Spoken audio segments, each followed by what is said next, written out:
perusahaan itu ya, seorang CEO lah gitu. Kalau CEO itu kan agamanya kan growth gitu ya. Growth, agamanya harus growth. Jadi ya memang idealnya kita senang domestik kita growth gitu ya. Eh, jadi akan lebih bagus lagi kalau misalnya sebenarnya produksi kita juga harus growth gitu. Ekspor kita harus growth gitu. Jadi memang ketiga-tiganya itu yang paling ideal ya harus growth gitu. Produksi kita growth terus, tumbuh terus, domestik kita growth, pasar domestik itu kemudian multipliernya juga growth, dan ekspor kita juga growth karena itu generate devisa, kemudian generate PE. Jadi ya memang bagaimana kita sebagai seorang CEO itu semua harus growth gitu. Itu yang paling ideal gitu. Jadi kita nggak boleh puas hanya salah satu growth, yang lain minus, itu kan nggak boleh.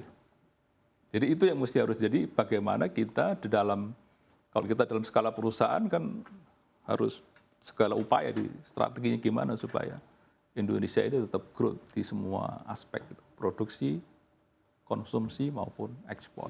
Baik, artinya pengaturan dan juga kebijakan yang ditetapkan oleh pemerintah terkait dengan DMO minyak begitu ya ataupun biodiesel ini artinya dapat mampu bertumbuh begitu ya Pak, beriringan sejalan Ya. dengan ekspor begitu. Ya.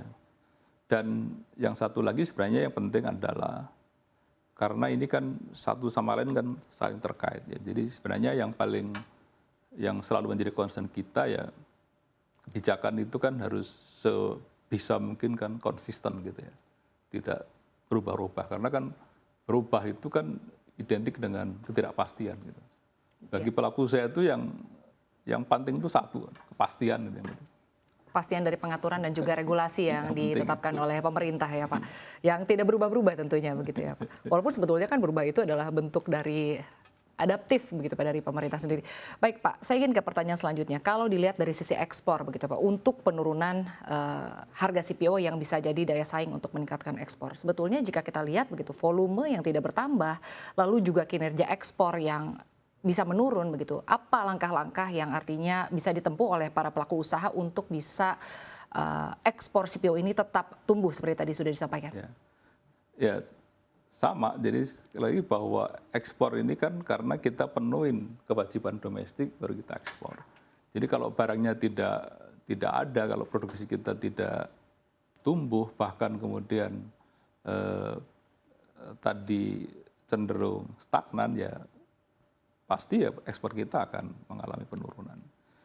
Itu sih sebenarnya kita tinggal dari mana sisi mana melihatnya aja, karena kan kemudian kita bisa menganalisnya dalam seluruh aspek kan.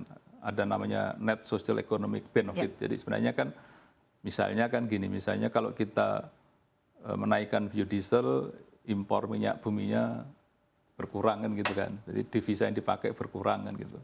Tapi bisa juga karena kita ekspornya berkurang kan, berarti kan devisa ekspornya juga berkurang juga kan gitu. Jadi, nah itu memang perlu dikaji secara komprehensif gitu ya, supaya kita itu nanti ada pada level mana yang ideal gitu ya, balance gitu antara semua pilihan tadi sehingga memberikan net economic atau net social economic benefitnya yang terbaik kan gitu. Nah itu sih ya harus dilihat secara keseluruhan menurut saya sih, supaya maksimal ini hasilnya. Baik Pak, terkait dengan tantangan tadi kan Bapak juga menyampaikan bahwa sebetulnya kalau para pelaku usaha ini kan butuh kepastian ya Pak. Artinya kalau bicara regulasi yang diberikan oleh pemerintah memang terus berubah begitu. Sehingga mungkin para pelaku usaha juga ada kekhawatiran dan juga kecemasan begitu. Nah tapi tantangan lain Pak terkait apa yang mungkin dikhawatirkan selama ini oleh para pengusaha ya, khususnya untuk dari segi produksi maupun dari permintaan, seperti apa Pak? Ya, jadi kembali kepada produksi. Jadi produksi kita itu kan stagnan ya. Ada beberapa faktor menurut saya. Pertama memang karena kita regulasi pemerintah kita tidak boleh ekspansi. Ya. Jadi kita harus lebih banyak melakukan dalam bentuk intensifikasi. Ya. Itu satu. Kedua sebenarnya ini yang selalu menjadi concern kita adalah supaya dari lahan yang sudah ada ini harus dijamin kepastiannya ke depan. Kenapa saya katakan demikian? Karena kita ini sebenarnya menghadapi berbagai persoalan di masa lalu yang berkaitan dengan istilah saya itu conflicting regulation itu. Ya. Katakanlah misalnya persoalan tumpang tindih kawasan hutan, itu kan sampai sekarang kan belum tuntas. Jadi, nah ini kan sebenarnya ada UCK yang sebenarnya dicoba supaya ini bisa memberikan solusi atas masalah-masalah itu. Namun kan kalau kita ikuti perkembangannya sekarang ini juga belum berjalan dengan full speed lah. Karena ada concern misalnya dengan beberapa hal bahwa kita ini tetap masih harus mengeluarkan cukup biaya besar menghadapi situasi yang tidak pasti ini.